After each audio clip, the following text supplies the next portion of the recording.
Assalamualaikum warahmatullahi wabarakatuh.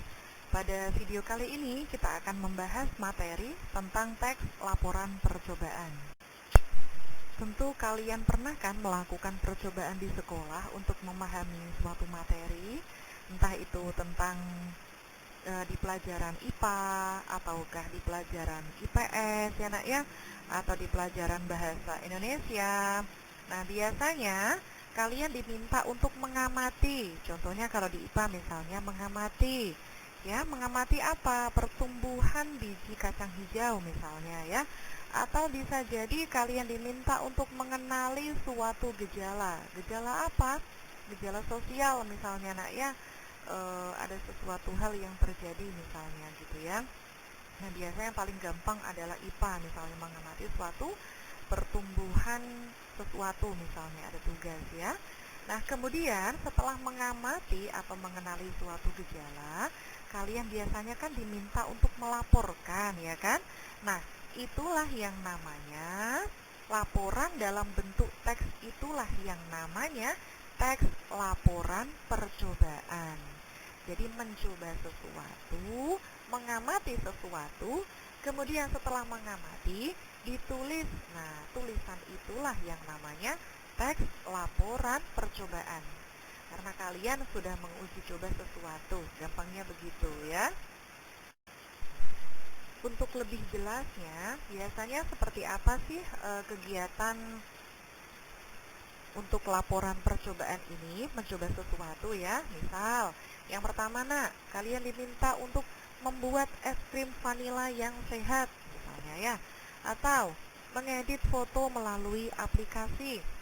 Atau membuat taplak meja makan ya.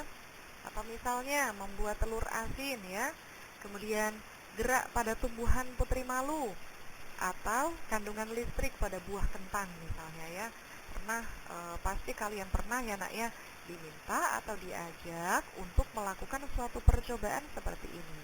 Nah, biasanya dalam kegiatan seperti ini kalian pasti akan membutuhkan alat sekaligus bahan gitu ya. Alat dan bahannya pasti ada. Contoh ya nak ya, misalnya kita disuruh membuat es krim vanila yang sehat, pastikan diminta untuk membuat atau membawa bahan misalnya ya. Kalau es krim itu misalnya ada susu ya, kemudian ada krim vanilanya ya, aroma vanila misalnya. Bahannya apa? Alatnya apa? Tentu saja biasanya blender ya, karena kalau membuat es krim itu blender, kemudian kulkas ya, dimasukkan ke dalam lemari pendingin. Nah, kemudian nanti kalian diminta juga untuk menjelaskan cara kerjanya. Jadi misalnya kalian diminta untuk membuat es krim vanila yang sehat, maka pasti nanti kalian harus menjelaskan alatnya itu apa saja, bahannya itu apa, terus cara kerjanya seperti apa. Cara kerja itu maksudnya proses pembuatannya, gitu ya. Nah, dari penjelasan tadi di atas ya nak ya, maka bisa ditarik kesimpulan bahwa pengertian dari teks teks laporan percobaan adalah teks yang menyajikan informasi tentang suatu hal sesuai fakta dari hasil observasi. Jadi teks itu adalah berisi informasi tentang suatu hal sesuai fakta. Mengapa sesuai fakta? Karena memang benar-benar kalian lihat sendiri gitu ya, dari hasil observasi. Observasi itu adalah melakukan secara langsung gitu ya. Jadi intinya adalah melaporkan sesuatu dari apa yang sudah kita lakukan gitu ya, atau yang sudah kita uji cobakan. Sebenarnya untuk apa sih pembuatan teks laporan percobaan ini? Nah, secara khusus tujuan dari pembuatan teks laporan percobaan ini adalah untuk menggambarkan sekaligus memberi informasi secara aktual, menggambarkan bagaimana cara membuat es krim vanila tadi contohnya ya, sekaligus memberi informasi. Informasi untuk siapa? Tentu saja kepada pembaca gitu ya, karena memang bentuknya adalah berupa tulisan secara aktual atau yang sebenarnya ya. Itu adalah tujuan utama pembuatan teks laporan percobaan. Karena kalian sudah melakukan sendiri uji coba itu, kemudian digambarkan bagaimana cara kalian membuat, sekaligus untuk memberi informasi kepada pembaca yang dilakukan secara aktual karena kalian sudah melakukan sendiri gitu ya, sesuai fakta. Berikut ada contoh teks laporan percobaan. Nah, judulnya adalah menguji kandungan boraks dalam makanan. Nah, maka pasti kalau kita menguji pasti akan butuh alat, bahan, sekaligus prosesnya seperti apa ya, atau langkah-langkahnya. Nah, bagian yang pertama di atas ini kita buat judul dulu. Percobaan menguji kandungan boraks dalam makanan.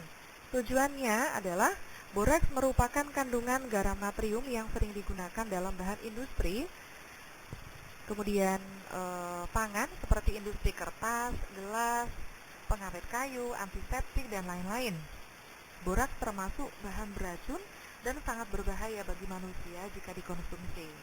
Nah, kalian ketika menguji kandungan boraks itu pasti butuh alat dan bahan ya. Alat sekaligus bahan yang pertama adalah pisau, yang kedua sampel bakso, yang ketiga pipet tetes, yang keempat air kunyit, yang kelima mie, 6 kerupuk, dan yang terakhir adalah boraks. Kemudian kalian pasti juga akan harus mencantumkan langkah-langkah percobaannya, bagaimana cara-caranya ya, atau proses kalian menguji kandungan itu. Yang pertama, bakso dilumatkan lalu diangin-anginkan sebentar. 2. Kemudian tetesi bakso dengan air kunyit. 3. Tunggu beberapa saat, kurang lebih 5 menit. Keempat, amatilah perubahan warnanya. Lakukan juga cara yang sama terhadap makanan yang diduga mengandung boraks. Hasilnya adalah bahan makanan jika ditetesi dengan air kunyit akan mengalami perubahan warna menjadi merah kecoklatan. Itu menandakan bahwa makanan tersebut mengandung boraks. Nah, ini kan hasil dari langkah yang sudah diuji cobakan tadi ya. Kesimpulannya adalah bahan makanan jika ditetesi dengan air kunyit akan mengalami perubahan warna menjadi merah kecoklatan itu menandakan bahwa bahan makanan tersebut mengandung boraks. Mengapa makanan tersebut berubah warna merah kecoklatan?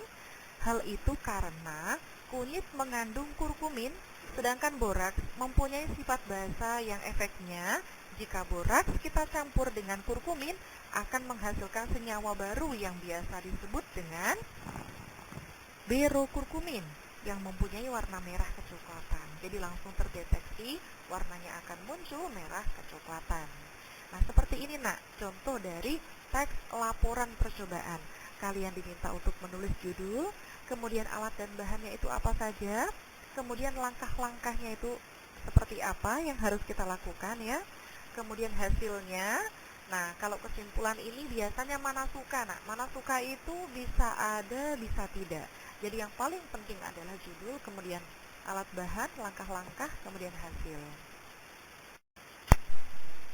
Selanjutnya kita akan membahas tentang kaidah kebahasaan atau bahasa yang digunakan dalam teks laporan percobaan ini ya. Ibu akan jelaskan satu persatu. Yang pertama adalah menggunakan kalimat aktif.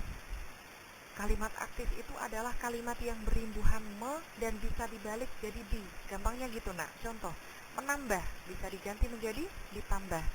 Mencampurkan, dicampurkan. Mengaduk, diaduk. Mendiamkan, didiamkan. Itulah yang namanya kalimat aktif, yaitu predikatnya berimbuhan me yang bisa dipasifkan jadi di. Ya, mudah yang pertama. Yang kedua, menggunakan kata hubung dan kata depan yang sesuai agar kalimatnya saling berhubungan. Kata hubung nak atau konjungsi ya nak ya. Kalau kata depan itu di, ke, dari ya. Kalau kata hubung banyak sekali ya, ada menyatakan pertentangan ya. Kalau pertentangan masih ingat kalian? STM atau MTS ya. Sedangkan tetapi melainkan ya. Jadi itu yang kedua. Yang ketiga adalah menggunakan istilah teknis. Kalian masih ingat teknis itu apa? Istilah dalam bidang tertentu ya. Contoh, istilah dalam bidang tertentu ini misalnya dalam bidang kedokteran. Maka ada istilah resep, diagnosis ya, injeksi, ICU, vaksin, pasien, dan lain-lain. Nah, jadi inilah yang namanya istilah teknis ya. Karena biasanya dalam satu bidang tertentu, contoh kalau yang tadi ya nak ya, menguji coba boraks dalam makanan, maka ada kata boraks, ada kurkumin ya nak ya, ada istilah apa lagi tadi, birokurkumin ya. Jadi bidang kimia kalau seperti itu. Nah, yang keempat adalah menggunakan kata benda atau nomina. Jadi banyak sekali kata benda digunakan. Misal ya, ada kata masker, sarung tangan, adonan ya. Jadi atau misalnya itu kalau kata benda yang paling mudah nak ya. Kalau yang tadi itu ada bakso, ada kunyit, itu semuanya berupa kata benda.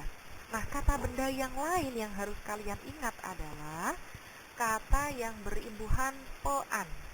Jadi kalau ada kata misalnya pertemuan, pekerjaan, pembuatan, penggunaan, persatuan ya, yang imbuhannya pean itu juga merupakan kata benda. Agar kalian lebih paham tentang teks laporan percobaan ini nak, akan Ibu sampaikan contoh soal yang pernah muncul ketika di PTS dan PAS. Silakan simak baik-baik, kita lihat bentuk soal yang sudah pernah ada ya. Soal nomor 1, ini merupakan soal PTS tahun 2020-2021. Pertanyaannya adalah, informasi yang terdapat pada teks tersebut adalah virus corona pertama kali berkembang pada hewan sebelum akhirnya menyerang manusia. Ketika sudah menginfeksi manusia, penyebaran virus corona bisa melalui droplet pernapasan, percikan batuk atau bersin dari orang yang terinfeksi virus corona akan menempel di permukaan benda atau kulit manusia, sehingga virus akan berpindah ketika manusia menyentuh benda atau melakukan kontak fisik dengan manusia lainnya. Nah, sekarang coba kita lihat nah ya, informasi yang ada dari teks tersebut adalah, jadi kita tahu gitu ya, inti hal yang disampaikan dari teks tersebut adalah A. Penyebaran dan perkembangbiakan virus corona. B. Sejarah virus corona berasal dan berkembang. Adakah kata sejarah? Tidak ada ya. C. Ciri-ciri virus corona dan cara hidup virus corona. Tidak ada kata ciri-ciri ya. D. Penularan virus corona dari hewan pada manusia. Nah, jawaban yang paling tepat adalah antara A dengan D. A. Penyebaran dan perkembangbiakan virus corona, sedangkan D. Penularan virus corona dari hewan pada manusia. Maka jawaban yang paling tepat adalah yang penyebaran dan perkembangbiakan virus corona. Soal nomor 2, ini merupakan soal PTS tahun 2020-2021. Kompos merupakan salah satu jenis pupuk alam. Kompos berasal dari bahasa Latin componere yang artinya menaruh, menyusun, atau menumpuk bahan-bahan secara bersama-sama. Penumpukan berbagai jenis bahan bekas seperti tanah, sampah, sisa makanan, daun-daun, dan kotoran bisa disebut pengomposan. Pertanyaannya, teks tersebut merupakan teks laporan percobaan pada bagian A. Tujuan. Kalau tujuan berarti adalah pasti untuk gitu ya nak ya. Kemudian B. Kajian teori ya, seperti pengertian. Yang C. Langkah-langkah.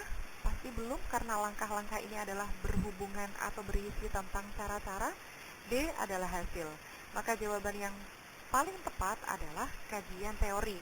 Apa kata kuncinya? Itu merupakan bentuk kalimat pembuka. Nah ya, kata kuncinya ada kata merupakan. Maka jawaban yang paling tepat adalah yang B. Soal nomor 3, kalimat berikut yang mengandung kata umum atau generik adalah, nah kalian cari kata yang sifatnya umum ya nak ya. Maka yang seperti ini biasanya memang bentuknya kalian akan dikecoh, jadi tidak ada kata yang ditandai, jadi harus mencari satu persatu. Coba kita lihat, saat ini telepon genggam atau handphone bukan lagi dianggap barang mewah karena hampir tiap orang mampu membelinya. Di sini ada kata telepon genggam atau handphone. Nah, itu merupakan bentuk kata khusus dari kata umum yaitu barang elektronik ya. B. Harga cabai mengalami kenaikan menjelang Hari Raya Idul Adha, sedangkan tomat mengalami penurunan harga.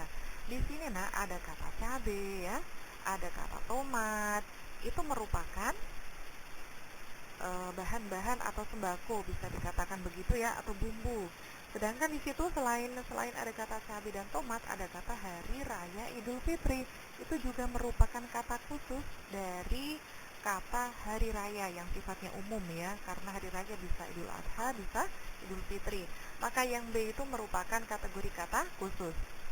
Sedangkan yang C, batik Maladewa merupakan batik khas Jakarta. Nah, maaf, batik khas Jepara. Nah, di situ ada kata batik Baladewa, berarti di situ sudah spesifik, nak. Batik apa sih? Batik Baladewa, berarti sudah khusus ya. Yang C masuk kategori khusus. Kemudian kita lanjut, coba ya. Batik Baladewa merupakan batik khas Jepara yang telah dijadikan pakaian seragam kedinasan selain tenun troso. Jadi itu pun sudah kata khusus, tenun troso. Kita lihat yang D. Menghadapi musim kemarau tahun ini, beberapa petani apa tidak dijelaskan, padahal jenis petani ada banyak. Nah, bisa petani tembakau, bisa petani banyak ya, bisa petani di sawah ya. Ini umum sekali. Beberapa petani memiliki usaha sampingan beternak unggas. Unggas pun ada banyak. Bisa bebek, bisa ayam, itu kan termasuk ke dalam unggas. Jadi kalau kalian perhatikan, di situ ada kata petani, ada beternak unggas ya, itu merupakan bentuk kata umum. Jadi jawaban yang paling tepat adalah yang D. Nah, itu tadi pembahasan kita tentang materi teks laporan percobaan. Kalian sudah menyimak mengenai pengertian, kemudian contohnya ya, sekaligus contoh soalnya.